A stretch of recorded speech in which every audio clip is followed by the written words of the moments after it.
हाय मेरे प्यारे बच्चों, आज मैं आप लोगों के लिए क्लास 12 एनसीईआरटी मैथ गणित एक्सरसाइज 1.1 का सलूशन हम लोग यहाँ करेंगे, जिसमें क्वेश्चन नंबर 11 से आपको करना। तो यहाँ इस एक्सरसाइज में जो आपकी बुक दी गई एनसीईआरटी की 1.1 का क्वेश्चन नंबर 11 आपको करना है। तो क्वेश्चन नंबर 11 के सम मैटर यहाँ लिखे गए हैं। तो मैंने बताया कि आपको हल करने के लिए सबसे पहला काम क्या करना होता है कि सेट दिया रहेगा, रिलेशन दिया रहेगा, उसी के अनुसार आपको चेक करना होता है कि सिमेट्रिक है, रिफ्लेक्सिव है या ट्रांजिटिव है। जो भी रिलेशन है आपको चेक करना होता है। ऐसा रिलेशन जो तीनों संबंध रखता है उसको तुल्यता संबंध कहा जाता है। तो इसमें क्वेश्चन में दिया गया है, क्वेश्चन कह रहा कि कोई सेट ए है जो किसी समतल में स्थित बिंदुओं का समूह है, यानी समतल में हमारे स्थित सभी बिंदु जो है वो सेट आपका ए है। अब आर दिया है, रिलेशन क्या दिया है, पी और क्यू, यानी दो बिंदु हैं, बिंदु पी की मूल बिंदु से दूरी, बिंदु क्यू की मूल बिंदु से दूरी समान है। तो इस क्वेश्चन को करने के लिए सबसे पहले करना क्या है, इसको दिखाना है कि यह एक तुल्यता संबंध रखता है। तो यहाँ देखिए, मान लीजिए कोई समतल है, समतल आप ले लिए, समतल मान लीजिए आपका यही है, बगल में आप एक इमेज मान के चलिए, ये समतल है, इसमें स्थित बिंदु है। बिंदु का मतलब कोई आप मूल बिंदु मान लीजिए, ये आपका क्या हो गया, मूल बिंदु, मूल बिंदु हो गया। मूल बिंदु आपने मान लिया, कहीं बिंदु आपने पी ले लिया, मान लीजिए ये बिंदु आपका पी है और यहाँ बिंदु आपने ले लिया, ये बिंदु आपने ले लिया, क्यू ले लिया। करा मूल बिंदु से इसकी दूरी और इसकी दूरी आपस में क्या है, बराबर है। ये दूरियां आपस में क्या है, बराबर। इस क्वेश्चन के अकॉर्डिंग यही है, कोई समतल है, उसमें तमाम बिंदु हैं और उसमें कह रहा कि दो बिंदु दिखाने हैं आपको, जो मूल बिंदु से उनकी दूरियां क्या है, समान है। ऐसे बिंदुओं को आपको टच करना है जिनकी मूल बिंदु से दूरी समान है, वो बिंदु पी और क्यू है। ठीक है, फिगर के अकॉर्डिंग।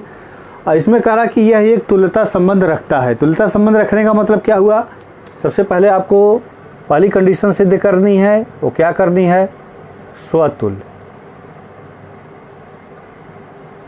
स्वतुल्य, स्वतुल्य कंडीशन आप कैसे सिद्ध करते हो आपको पता ही है, यानी कोई भी एलिमेंट होता है वह स्वयं के खुद अपने बराबर होता है। तो स्वतुल्य होने का मतलब, मान लीजिए पी और क्यू दो बिंदु हैं, यहाँ मैं सिंगल बिंदु की बात करूं कि P comma P belong to R. क्या पी कामा पी आर में होगा, बिल्कुल होगा। अरे जो है उसकी स्वयं की इमेज स्वयं के साथ हो सकती है, यानी इसके बराबर ये हो सकता है। P comma P belong to R for all P कहाँ से लिया गया है, ए से लिया गया है।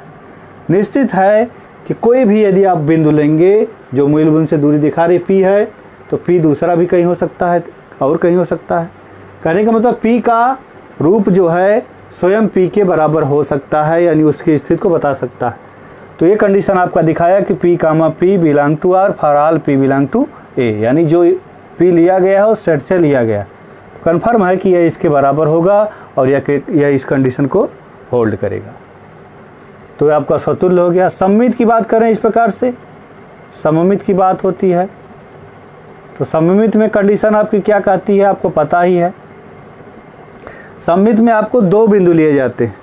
दो बिंदु का मतलब आपने ले लिया, मान लीजिए P कामा Q, P कामा Q, आपने दो बिंदु ले लिया जो बिलोंग करता किसमें, R में। तो इससे हमें कंडीशन क्या चाहिए कि Q कामा P यह भी बिलोंग करना चाहिए किसमें, R में, यानी जो बिंदु आपने लिया उसी का उल्टा भी रिलेशन में होना चाहिए। तो आप ध्यान से देखिए, यहाँ कहा गया कि मूल बिंदु से दूरियां इसकी क्या हैं, समान है। मूल बिंदु से दूरी समान होने का मतलब क्या हुआ, जितनी दूरी पर ये है उतनी दूरी पर ये है। तो पी क्यू आपने लिखा P Q belong to R. P Q यदि रिलेशन में है तो क्या क्यू पी, क्यू और पी यानी ए दूरियां ये रिलेशन में होंगी कि नहीं होंगी, बिल्कुल होंगी। कहने का मतलब पी क्यू यदि आर में है, यानी पी क्यू, P का स्थान ए है, Q का स्थान ए है, तो Q क्या P के स्थान पे नहीं लिखा जा सकता, ये Q पॉइंट P पे नहीं हो सकती, बिल्कुल हो सकती है। P आपका Q हो सकता है। तो P Q belong to R, इस प्रकार से Q P belong to R, यानी इस कंडीशन को होल्ड किया इसलिए इस प्रकार से क्या है, सममित। आप लिखेंगे कि यह कंडीशन रखता है इसलिए यह सममित है, सममित। आपको पता है कि कंडीशन को देखने के लिए रिलेशन के द्वारा ही कहा, पी की मूल बिंदु से दूरी और क्यू के मूल बिंदु से दूरी दोनों आपस में बराबर है, दोनों आपस में क्या है, बराबर है। कहने का मतलब वो मान लें मूल बिंदु, तो ओ पी बराबर ओ क्यू बराबर है। तो कहने का मतलब पी क्यू के स्थान पे हो सकता है, क्यू पी के स्थान पे हो सकता है, सममित के लिए। ये भी कंडीशन आपका होल्ड किया। तीसरी कंडीशन पे आ जाइए। तीसरी कंडीशन आपकी होती है संक्रामक की। संक्रामक, संक्रामक में आपको पता है कि 3 एलिमेंट लेके आप चलते। 3 एलिमेंट का मतलब मैंने ले लिया P, Q, R belong to set A। P, Q, R belong to set A। आपने ले लिया किसी सेट से 3 बिंदुओं को ले लिया, तो रिजल्ट क्या आपको शो करना होता है। इससे मान लीजिए P, Q belong to R हो, P, Q belong to R हो, तो आपको पता है कि P और Q R से बिलोंग करता है, यानी कि इस कंडीशन को रखेगा। तो इससे हमें क्या करना होता है, जो Q खत्म हो रहा है तो Q से दूसरा शुरू हो जाए। तो P, Q belong to R, तो Q से P, Q, R। यहाँ रिलेशन को भी हम R से दिखा रहे हैं, इसको भी दिखा रहे हैं। मान लीजिए हम T ले लें, दूसरा बिंदु T ले लें, तो P Q belong to R हो गया, तो दूसरा Q T belong to R होना चाहिए। Q T belong to R, Q का मतलब क्यू टी का मतलब कोई तीसरा बिंदु भी हम टी ले लें जो इसमें बिलोंग करे, यानी क्यू टी की दूरी भी क्या हो, बराबर हो, यानी ओ टी भी आपस में क्या हो, बराबर। तीसरा बिंदु ले सकते हैं, 3 बिंदुओं को कहा है तो 3 बिंदु को लेके आप कर लेंगे। Q T belong to R, तो इन दोनों से कंडीशन हमारी क्या मिली, पी क्यू क्यू टी, तो हमें मिलना क्या चाहिए, P T belong to R होना चाहिए। This implies that P T belong to R. तो आप देख रहे हैं पी टी भी हमारा रिलेशन में है, पी टी भी हमारा रिलेशन में है। क्यों है, क्योंकि ओ पी ओ क्यू के बराबर है, ओ टी के बराबर है। तो पी हमारा टी के स्थान पे भी हो सकता है, टी हमारा पी के भी स्थान पे हो सकता है।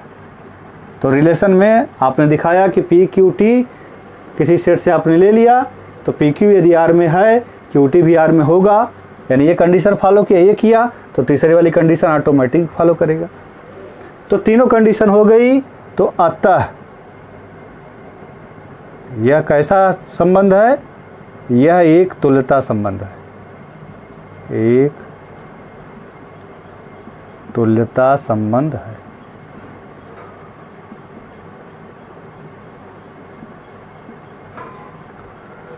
यानी स्वतुल, सममित और संक्रामक तीनों हो गया, तो क्या है, तुल्यता संबंध है। क्वेश्चन बिल्कुल आसान है, इसको आप लॉजिकली सिंपल तरीके से कर सकते हैं। इसका अगला पार्ट क्या कह रहा है, तुल्यता संबंध है। पुनः सिद्ध कीजिए कि बिंदु P नॉट इक्वल टू 0, 0 से संबंधित सभी बिंदुओं का समुच्चय P से होकर जाने वाला एक ऐसे वृत्त को निरूपित करेगा जिसका केंद्र मूल बिंदु पर है। इसको देखिए ध्यान से। तो कह रहा है कि P का मतलब यदि सभी बिंदुओं को हम P से ही इंगित करें, P से इंगित करने का मतलब ये आपका देखिए, P को यदि आप रोटेट कराओगे तो एक आपका ये सर्किल दिखाएगा, यानी एक सर्किल बना, आपका केंद्र वो है, P यानी पॉइंट आपकी है। अब P पॉइंट के अकॉर्डिंग दूसरी भी P हो सकती है, तीसरी भी P हो सकती है। इसके अकॉर्डिंग जितने भी बिंदु लेंगे और इसको रोटेट करा देंगे तो एक जो है सर्किल बनाएगा, और जिसका केंद्र क्या है, वो ही है।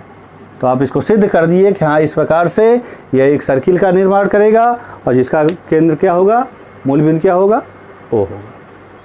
तो इसको आप नोट कर लीजिए।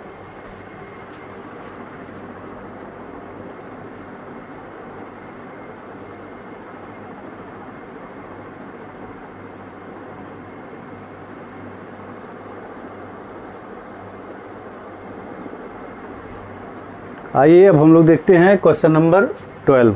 क्वेश्चन नंबर 12 में देखिए दिया है सेट ए। सेट ए बोला रहा कि यह समस्त त्रिभुजों का समुच्चय है, यानी जो ये दिया गया है वह समस्त त्रिभुजों का समुच्चय है।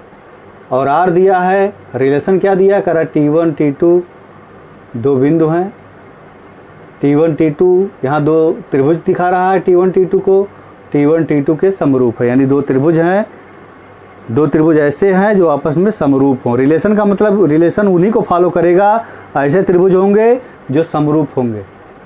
तो इसको कहा कि एक तुल्यता संबंध दिखाना है। तो सबसे पहले तुल्यता संबंध के लिए क्या होता है आपको पता ही है, T1 T2 के समरूप है। सब क्वेश्चन को करने के लिए मैंने बताया था कि इसका विस्तार कर लेते हैं। T2 के समरूप होने का मतलब क्या हो गया, T1 यह समरूप है किसके, T2 के। क्लियर है, रिलेशन आपका पता ही है। अब आपको पहली कंडीशन सिद्ध करना स्वतुल्य। स्वतुल्य क्वेश्चन बिल्कुल आसान है, इसको देख करके घबराने की ज़रूरत नहीं है।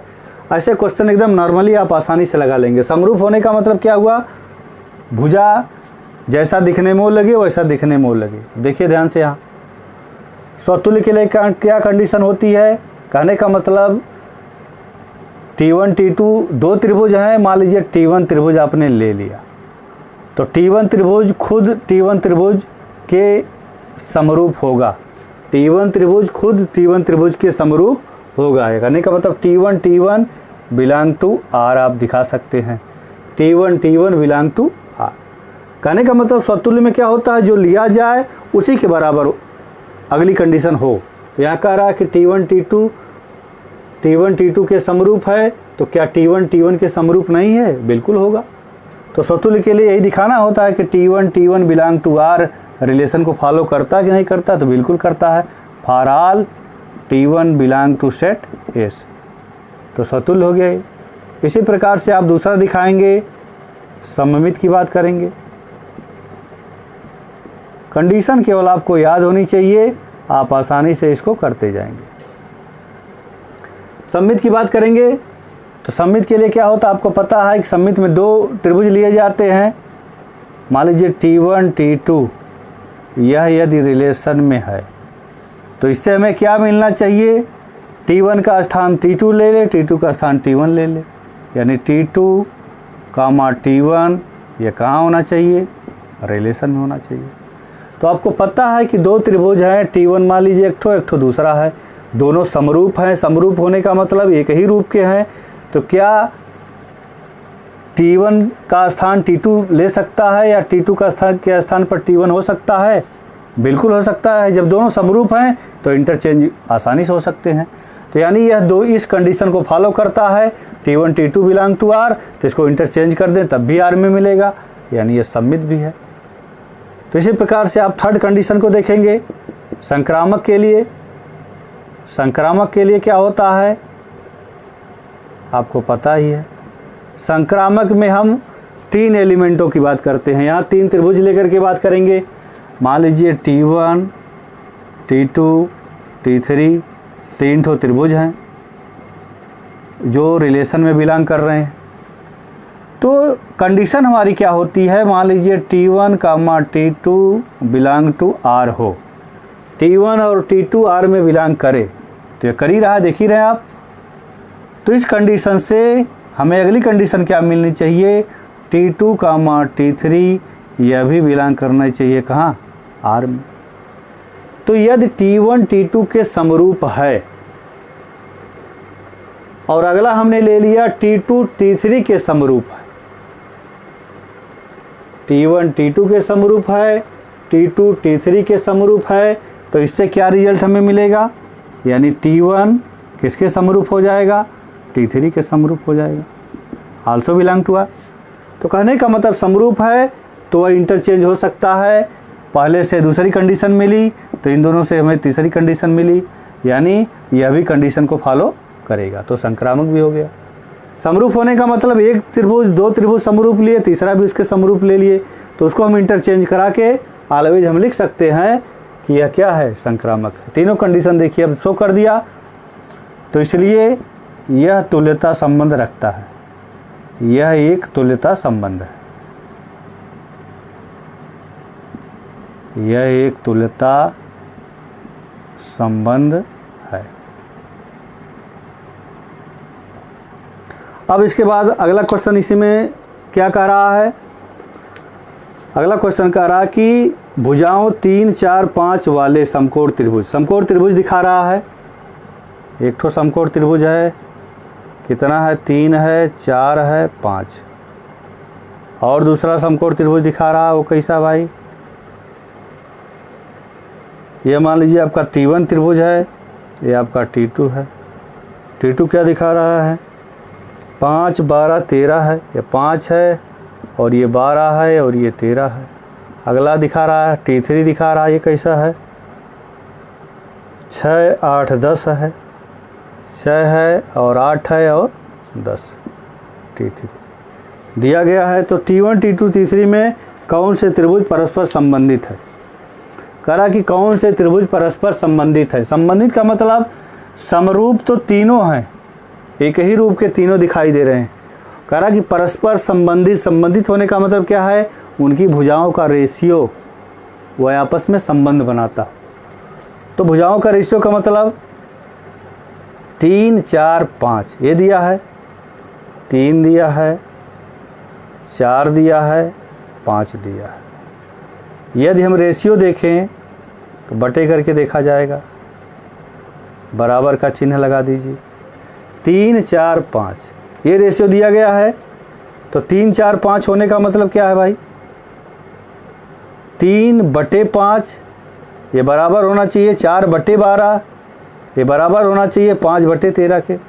3/5 ये बराबर हो जाए, पहले हम फर्स्ट और सेकंड की बात कर रहे हैं, 3/4 ये बराबर हो जाए किसके, 4/12 के, बराबर हो जाए किसके, 5/13 के। एक कंडीशन तो आपकी ये हो गई इसकी इसके साथ। और अगली कंडीशन इसकी हम इसके साथ लें तो 3/6 हो जाएगा, ये बराबर होना चाहिए किसके, 4/8 के, ये बराबर होना चाहिए किसके, 5/10 के। यानी इस त्रिभुज की कंडीशन एक बार इसके साथ एक बार इसके साथ ले लिया गया। तो इसके साथ आपने लिया तो ये रिजल्ट आया, इसके साथ आपने लिया तो ये रिजल्ट आया। तो देखिए इसमें कौन सी कंडीशन बराबर करती है। ये T1 T2 का रिजल्ट है, ये T1 और T2 का रिजल्ट ये है, और यह T2 और T3 का रिजल्ट है। T1 T2 का रिजल्ट ये है और T2 T3 का रिजल्ट ये है। तो यदि इसको सिंपलीफाई हम करेंगे तो नहीं कर पाएंगे, 4 इकाई 4, 4 3 12, 1/3 मिला, बाकी ये सब मिला। और इसको यदि सिंपलीफाई करिए तो 3 इकाई 3, 3 दूना 6, 4 इकाई 4, 4 दूनी 8, 5 इकाई 5, 5 दूना 10। यानी जो रेशियो आए 1/2 इक्वल टू 1/2 इक्वल टू 1/2। तो यहाँ रेशियो ये बराबर दिखा रहा है। कहने का मतलब किसका किसका रेशियो बराबर है, तो रेशियो आपका बराबर है फर्स्ट और थर्ड का। फर्स्ट सेकंड का रेशियो T1 T2 का रेशियो फॉलो नहीं कर रहा है, T1 T3 का रेशियो फॉलो कर रहा है। सॉरी, यहाँ T1 और T3 यह रेशियो क्या है, फॉलो कर रहा है। तो T1 और T3 आप लिखेंगे कि कौन किससे संबंधित है, तो T1 T3 से संबंधित है, T1 T3 से संबंधित है, संबंधित। तो आप रिजल्ट में लिख दिए कि कौन किससे संबंधित है, T1 T3 से संबंधित है। तो इसको आप नोट कर लीजिए।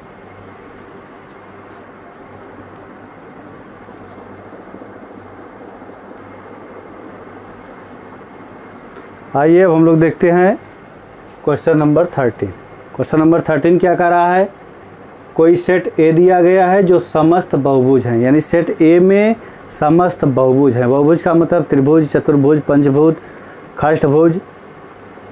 बहुभुज का मतलब बहुत भुजाओं वाला, जितने भी चित्र होंगे सब इसके अंदर आएंगे।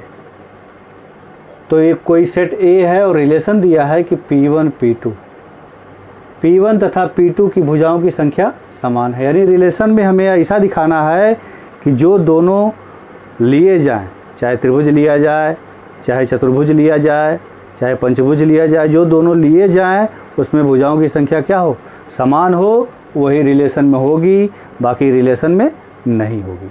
तो ठीक है, P1 P2 में भुजाओं की संख्या समान है, समान होने का मतलब, अब देखिए कंडीशन को। अब कह रहा कि यह जो दिया गया है यह एक तुल्यता संबंध रखता है। तुल्यता संबंध रखने का मतलब क्या है? पहली कंडीशन आपको प्रूव करना पड़ेगा कि स्वतुल्य। स्वतुल्य, स्वतुल्य के लिए आप क्या करेंगे? सिंपल सा है, जहाँ भुजाओं की संख्या समान है, बराबर है, सर्वांगसम है, ऑलवेज वह तुल्यता संबंध रखेगा। तो स्वतुल्य के लिए क्या है? मान लीजिए P1 कोई बहुभुज है, तो P1 कोई बहुभुज है तो यह स्वयं P1 हमारा P1 के बराबर समान भुजा रखेगा कि नहीं रखेगा? बिल्कुल रखेगा। P1 जो है P1 के समान भुजा रखेगा कि नहीं रखेगा? बिल्कुल रखेगा। कहने का मतलब स्वतुल्य में बराबर लिया जाता है तो P1 comma P1 belong to R होना चाहिए। फॉर ऑल P1 ये कहाँ से लिया गया है? सेट A से लिया गया। तो यह कंडीशन ये फॉलो करता है, यानी कोई भी बहुभुज होगा स्वयं के बराबर उसमें भुजा होगी, तो रिलेशन R यह जो है फॉलो करेगा। अब P1 कहाँ से लिया गया? सेट A से लिया गया, तो इस प्रकार से क्या है? स्वतुल्य है। फिर बात आती है दूसरी, सममित की।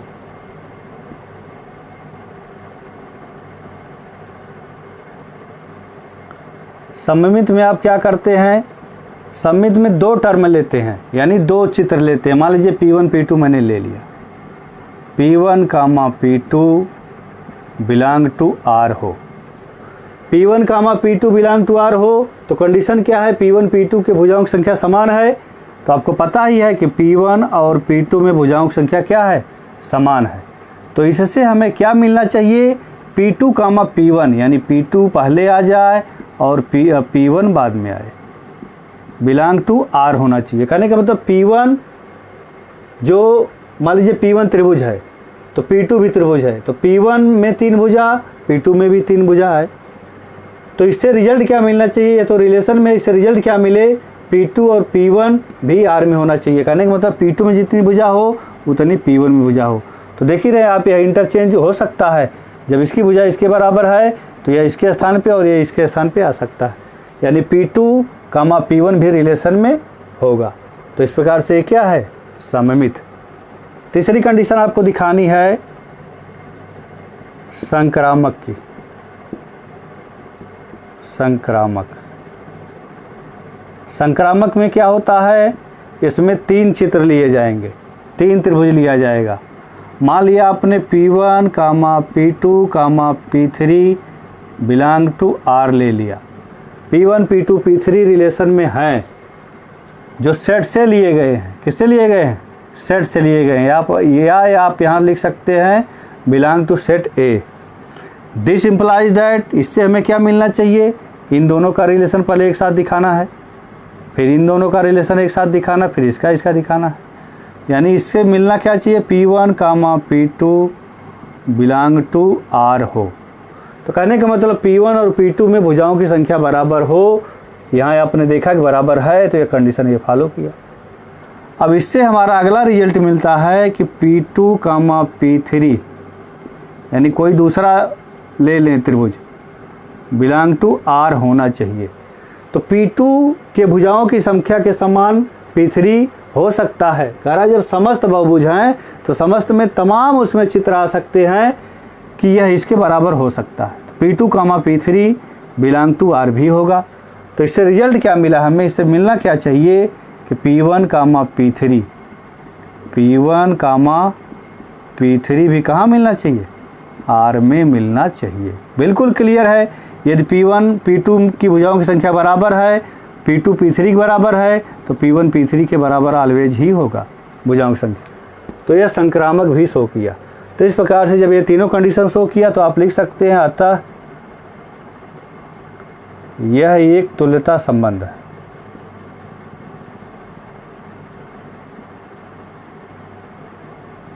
अतः यह एक तुल्यता संबंध है।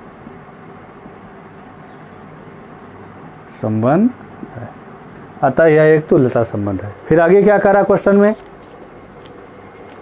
क्वेश्चन में अगला पार्ट कह रहा है, तुल्यता तो आपने दिखा दिया। कह रहा कि 3, 4 और 5 लंबाई की भुजाओं वाले समकोण त्रिभुज से, मान लिया कह रहा समकोण त्रिभुज 3 है, 4 है, 5।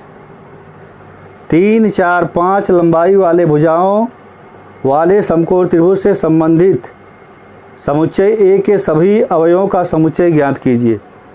इससे संबंधित सभी समुच्चय को निकालना है ए से। तो यह देखिए यह किस प्रकार की आकृति यहाँ है। यह एक त्रिभुज की आकृति है। 3, 4 और 5 एक समकोण त्रिभुज है। तो 3, 4, 5 समकोण त्रिभुज कहाँ से लेना है? सेट ए से लेना है। यानी सेट ए में हमें ज्ञात करना है। तो सेट ए में क्या होगा? सेट ए में आपको पता है कि समस्त समकोण त्रिभुज,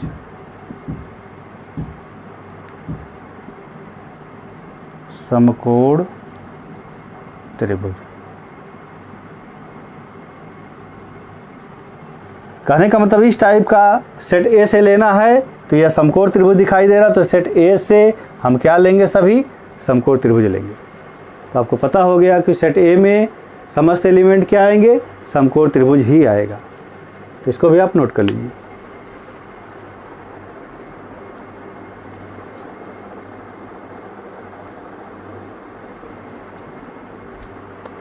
आइए अब हम लोग देखते हैं क्वेश्चन नंबर 14। क्वेश्चन नंबर 14 क्या है? कह रहा कि ए आपको पता है कोई सेट है। कह रहा कि एक्स वाई तल में स्थित समस्त रेखाओं का समुच्चय। एक्स वाई तल क्या होता है? आपको पता है कि जो तल आप बनाते हो ये आपकी ओरिजिन होती है। वो होता है, इधर एक्स है, इधर एक्स डैश होता है, इधर वाई है, इधर वाई डैश। कह रहा एक्स वाई तल में स्थित। एक्स वाई तल में स्थित होने का मतलब फर्स्ट कोऑर्डिनेट की बात कर रहा है।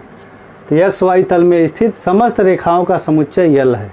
इसमें समस्त रेखाएं हैं जिसको यल के द्वारा रिप्रेजेंट किया जा रहा है। समस्त रेखाएं का मतलब समांतर हैं, समांतर नहीं भी हैं, पैरेलल हैं, लंब हैं, अभिलंब हैं, आदि रेखाएं इसमें आ सकती हैं। तो कह रहा कि यह जो है समस्त रेखाओं का समुच्चय यल है। और रिलेशन क्या कह रहा है कि L1 L2, यानी रिलेशन में हमें क्या लेना है कि L1 L2 यानी दो रेखाएं ली जाएंगी जिसमें करना क्या है? L1 L2 के समांतर हैं। दो रेखाएं हैं जिसमें L1 L2 के क्या है? समांतर हैं। जो भी आप रेखाएं लेंगे वह एक दूसरे के समांतर होनी चाहिए। करा यह जो दिया गया इस प्रकार से यह एक तुल्यता संबंध रखता है। तो तुल्यता संबंध के लिए आपको पता है समांतर के लिए कंडीशन, समांतर का मतलब कोई रेखा ऐसे चले तो उसी के समांतर दूसरी रेखा चले, ये समांतर होता है। समांतर का मतलब यह डिस्टेंस आपस में क्या है? बराबर होना चाहिए बीच का। तो समांतर आपका ये हो गया, ठीक है। तो अब आपको दिखाना है कि यह एक तुल्यता संबंध रखता है। तुल्यता संबंध रखने के लिए क्या करेंगे आप? पहली कंडीशन आप दिखाएंगे स्वतुल्य। बहुत ही आसानी से आप इस क्वेश्चन को प्रूव कर लेंगे। इन क्वेश्चनों में कोई दम नहीं। स्वतुल्य के लिए क्या है? मान लीजिए L1 आपने रेखा लिया है, तो L1 खुद स्वयं L1 के समांतर हो सकती है कि नहीं हो सकती? बिल्कुल हो सकती है। यह कंडीशन आर में फॉलो करेगी। फॉर ऑल L1 कहाँ से लिया गया है? सेट ए से लिया गया। तो कोई भी रेखा स्वयं अपने ही समांतर हो सकती है, यह निश्चित है, कंडीशन फॉलो करेगी, तो इसलिए स्वतुल्य हो गया। सममित की बात की जाए तो पता ही है, सममित में आप दो रेखाओं की बात करेंगे। सममित की बात की जाए, सममित में दो रेखाओं में यहीं से ले लें L1, L2 belong to R। L1 L2 R में है, निश्चित है, और L1 L2 के समांतर है। L1 L2 के क्या है? समांतर है। तो इससे जो रिजल्ट मिले L1 L2 के समांतर है, तो रिजल्ट क्या मिले? L2 L1 के समांतर हो जाए। L2 L1 के क्या हो जाए? समांतर हो जाए, जो रिलेशन में है। निश्चित है, यदि यह रेखा मान लीजिए L1 है और ये रेखा क्या है? L2 है। L1 L2 के समांतर है, तो L2 आप ऊपर भी कर सकते हो, L1 आप नीचे भी कर सकते हो। तो यह भी इसके क्या होगी? समांतर होगी। तो निश्चित है यह कंडीशन को फॉलो करेगा, इसलिए ये क्या है? सममित भी है। फिर बात आ गई तीसरी, संक्रामक की। संक्रामक में हम तीन एलिमेंट को लेके चेक करते हैं।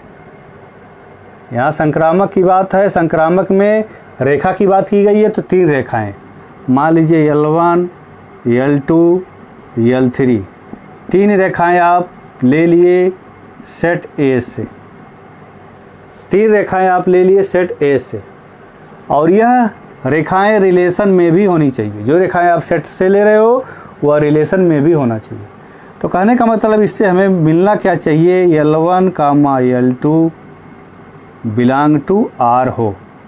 तो L1 कामा L1 L2 के समांतर है, R में है ही है। तो यदि इससे अगली कंडीशन हमें मिल जाए L2 किसी तीसरी रेखा L3 के समांतर हो जाए, L3 के क्या हो जाए, समांतर हो जाए, L2 L3 के समांतर हो जाए, तो निश्चित है जब समस्त रेखाओं का समुच्चय है तो L2 L3 के भी समांतर हो सकता है। कोई तीसरी रेखा है तो दूसरी रेखा को समांतर हो सकता है।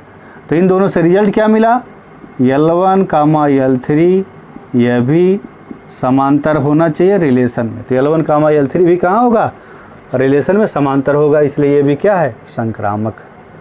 कन्फर्म है 3 रेखाएं आपस में समांतर हो सकती। तो तीनों आपने सिद्ध कर लिया।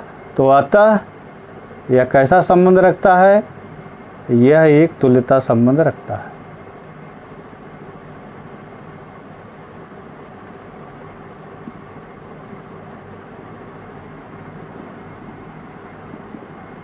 अतः यह एक तुल्यता संबंध रखता, आपने इसको प्रूव कर लिया कि यह एक तुल्यता संबंध रखता है। और इसमें नेक्स्ट टॉपिक क्या जोड़ा है, कह रहा कि रेखा y बराबर 2x + 4, यहाँ रेखा का समीकरण दिया गया, रेखा y बराबर 2x + 4 से संबंधित समस्त रेखाओं का समुच्चय ज्ञात कीजिए। से संबंधित समस्त रेखाएं, से संबंधित समस्त रेखाएं,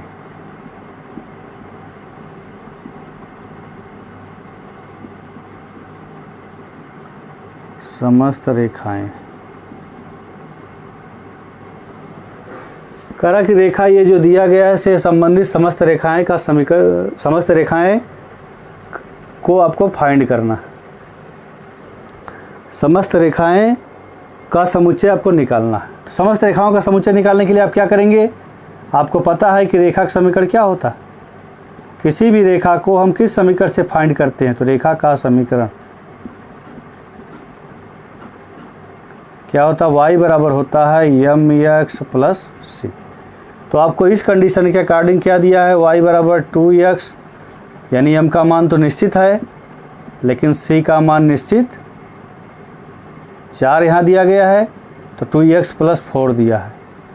तो 2x तो आपका है ही है, और रेखाओं का समीकरण यदि आपको निकालना है तो केवल c के मान को आप चेंज करते जाएंगे और रेखाएं आपको मिलती जाएंगी, यानी y बराबर 2x + c के रूप का समुच्चय होगा। जो कह रहा कि समस्त समुच्चय को बताइए, तो y बराबर 2x + c ही इसका क्या होगा, रिजल्ट होगा। c का मान 1 2 3 4 अप टू डैश डैश कुछ भी लिखते जाएंगे और रिजल्ट हमें मिलता जाएगा। तो इस क्वेश्चन को आप नोट कर लीजिए।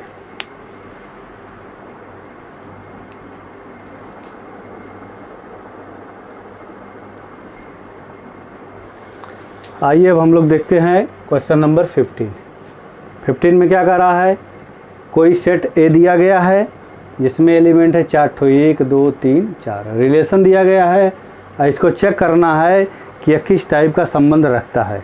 स्वतुल्य, सममित, संक्रामक, तीनों में से कौन सा रिलेशन रखता है, इसको चेक करना है। ये ऑप्शनल का है, तो चेक करके आप रिजल्ट दिखाएंगे कि कौन सा सही है या कौन सा गलत है।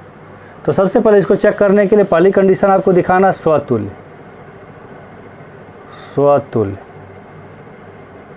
स्वतुल्य के लिए आपको पता है कि मैंने बताया जो सेट में एलिमेंट यदि दिया रहे तो उस सभी एलिमेंटों का डबलेट होना चाहिए। डबलेट होने का मतलब 1,1 बिलोंग टू R हो, 2,2 बिलोंग टू R हो, 3,3 बिलोंग टू कहाँ हो, R हो, 4,4 बिलोंग टू कहाँ हो, R हो। यह कंडीशन सब इसमें आनी चाहिए, यानी जो दिया गया है सबका डबलेट रिलेशन में होना चाहिए। तो क्या 1,1 रिलेशन में है?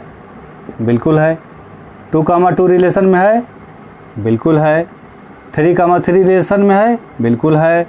4,4 रिलेशन में है? बिल्कुल है। यानी सभी एलिमेंटों का डबलेट यहाँ मिल गया। तो ये क्या है? स्वतुल्य। अब बात आती है सममित की।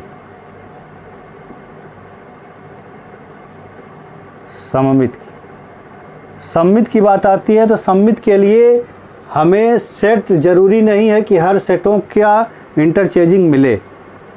सममित के लिए मैंने बताया है, सममित की कंडीशन को चेक करने के लिए केवल रिलेशन को हम चेक करेंगे और बता देंगे कि सममित है कि नहीं। तो रिलेशन का मतलब जैसे हम 1,2 ले लें, 1,2 यह बिलोंग टू R है, तो क्या 2,1 R में है कि नहीं है? तो 1,2 यदि आपने R से ले लिया तो 2,1 इसमें है कि नहीं है? आप चेक करिए कहीं। 1,2 तो R में है, लेकिन इसका इंटरचेंज 2,1 R में है कहीं? कहीं नहीं दिख रहा। तो इससे हमें रिजल्ट क्या मिला कि 2,1 नॉट बिलोंग टू R, जो R में नहीं है। तो एक ही कंडीशन पे हम बता दिए कि यह सममित नहीं है। तीसरी कंडीशन आ जाती है संक्रामक की।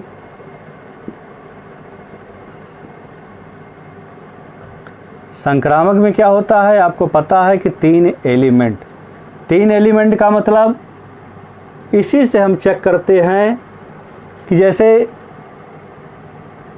2 को लेके हम चलें, 2 से तीसरा हम पाएंगे करा 1,2 यह बिलोंग टू R है। इसी से अगला हम ले लें, this implies that 2,2 belong to R। 2,2 भी कहाँ है? R में है। तो इससे रिजल्ट हमारा क्या मिलेगा? 1,2 किस में होना चाहिए? R में होना चाहिए। 1,2 कहाँ होना चाहिए?